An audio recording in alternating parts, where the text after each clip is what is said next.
सर्वप्रथम सर्वांना श्री स्वामी समर्थ. स्वामी महाराजांच्या कृपेने तुमच्या सर्व चांगल्या इच्छा पूर्ण होत ही स्वामींचरणी प्रार्थना करते आणि आजच्या व्हिडिओला सुरुवात करते. शारदीय नवरात्रीत कन्या पूजनाचे खूप महत्त्व आहे. आई भगवतीची आपल्यावर भरभरून कृपा होते आणि तुमची प्रत्येक इच्छा पूर्ण करणारं म्हणजे ते कन्या पूजन असतं.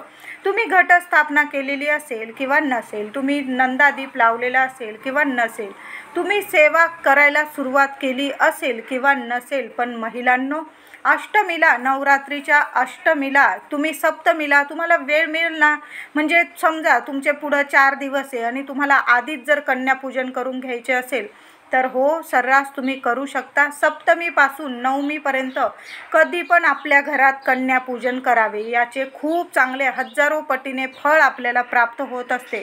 आता कन्यापूजन घरातल्या कर्त्या महिलेनेच करायचं आहे, तर आपल्याला कन्यापूजन शारदीय नवरात्रीत कन्यापूजन अष्टमीला केले किंवा सप्तमीला करा, अष्टमीला करा किंवा नवमीला, या 3 दिवसात आपल्याला कन्यापूजन करायचे असते. तर कन्यापूजन करताना किती कन्यांना बोलवायचे घरी, किती वर्षाच्या बोलवाव्या, काय प्रसादात त्यांना खायला द्यायचे, काय देऊ नये, त्याचबरोबर आपण कन्यांना घरी, आपल्या घरी पूजेला बोलवणार आहोत. जेव्हा त्या जातील त्यांच्या घरी, म्हणजे जेव्हा आपण कन्यांची पाठवणी करू घरी, तेव्हा त्यांना ही एक वस्तू देऊनच त्यांना घरी पाठवणी करायची आहे. यामुळे घर आपलं धनधान्याने भरेल आणि आपल्यावर माता लक्ष्मी अखंड कृपा करेल. आपल्या कुलदेवीची आपल्यावर भरभरून कृपा होईल, घर धनधान्याने भरेल. कन्यापूजनाचे काय महत्त्व आहे, संपूर्ण माहिती आजच्या व्हिडिओमधून जाणून घेणार आहोत, म्हणून व्हिडिओ शेवटपर्यंत बघा. चॅनलवर नवीन असाल तर आपल्या आई अंबेचं नाव घेऊन चॅनलला नक्की सबस्क्राईब करा आणि कमेंटमध्ये तुमच्या कुलस्वामिनीचं नाव लिहायला विसरू नका. तर कन्यापूजन करताना 10 वर्षाच्या खालील मुलींना कन्यापूजनासाठी बोलवावे, त्यावरील मुलींना बोलवू नका. कारण मासिक धर्म आलेल्या मुलींचे पूजन करून काहीही, म्हणजे त्यांना तुम्ही देऊ शकता एखादं फळ. तुमच्या घरी जर आली एखादी मोठी मुलगी, पण तिला खाली हात पाठवू नका.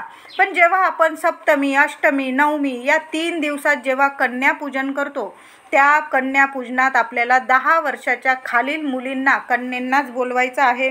तुम्ही 2 वर्षापासून ते 10 वर्षापर्यंतच्या मुलींना तुमच्या घरी कन्यापूजनासाठी बोलवायचं आहे. तुम्ही तुमच्या जवळपास जेवढ्या कन्या रत्न असतील त्यांना बोलवावे. मग तुम्हाला 2 मुली भेटल्या, कन्या भेटल्या, 3, 5, 7, 9 किंवा त्यापेक्षा जास्त कन्या असतील तरी चालतील. तुम्हाला जेवढ्या कन्यापूजनासाठी मिळतील कन्या, मोठ्या भावभक्तीने या दिवशी कन्यापूजन करायचं आहे. नाहीच मिळाल्या कन्या, तुमच्या घरात तुमची मुलगी असेल लहान, तुम्ही त्यांचे पूजन केले तरीही चालेल.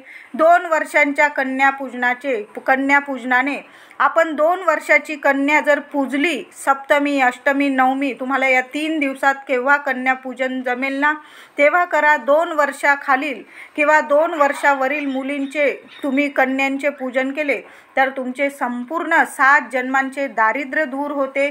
3 वर्षांची कन्या त्रिमूर्ती मानली जाते. तिच्या पूजनाने घरात सुख समृद्धी आपल्या घरात नांदत असते.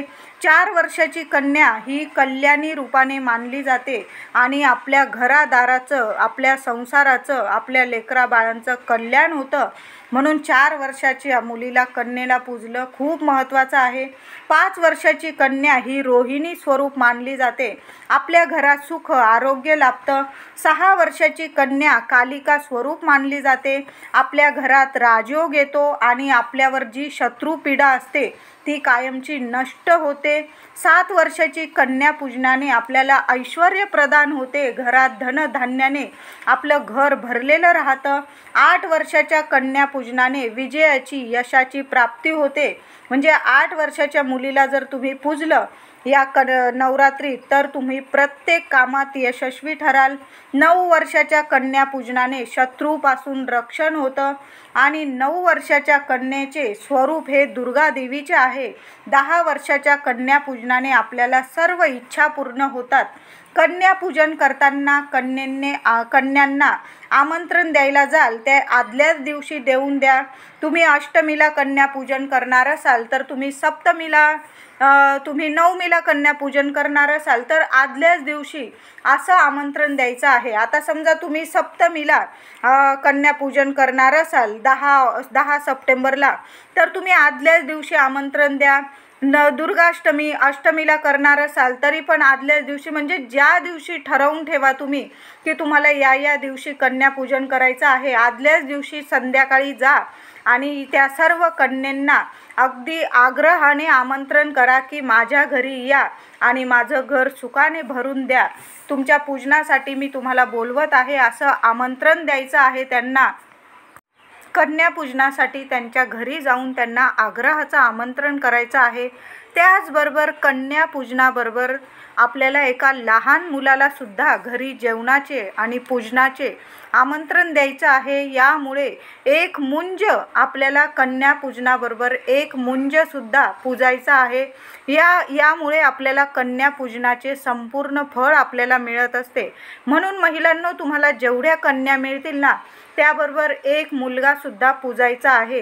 तुमच्या घरात एक कन्या असेल आणि एक मुलगा असेल, तुम्ही ते पण दोघांना, तुम्हाला एक मुलगी आणि मुलगा असेल, ज्या मुलीला मासिक धर्म नसेल येत तर तिला पूजलं आणि तुमच्या मुलाला पूजलं तरीही चालेल.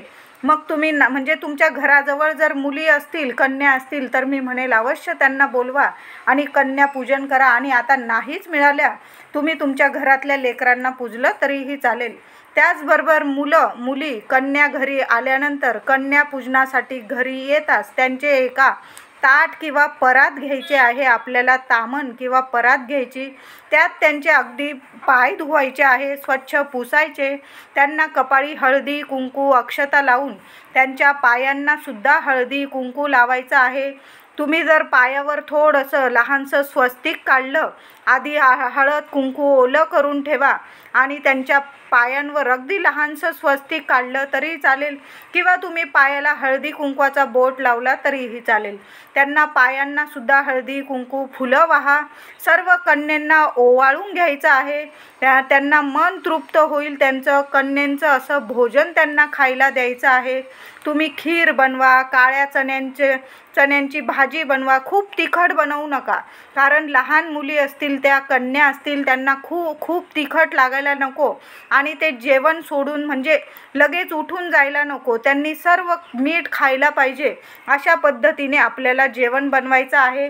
तुम्ही मीठ मिरची टाकू शकता, पण थोडंसं कमी तिखट बनवा, म्हणजे आपले लेकरांसारखे त्या कन्या असतील त्यांनी नीट जेवण खाल्लं पाहिजे.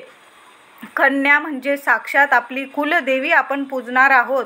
कन्यांच्या रूपात या नवरात्रीत आपण 9 देवींची 9 रूपांची पूजा करत असतो आणि कन्या पूजनात आपण 9 रूप देवी आईचे जेवण घालणार असतो, तिची पूजा करणार असतो.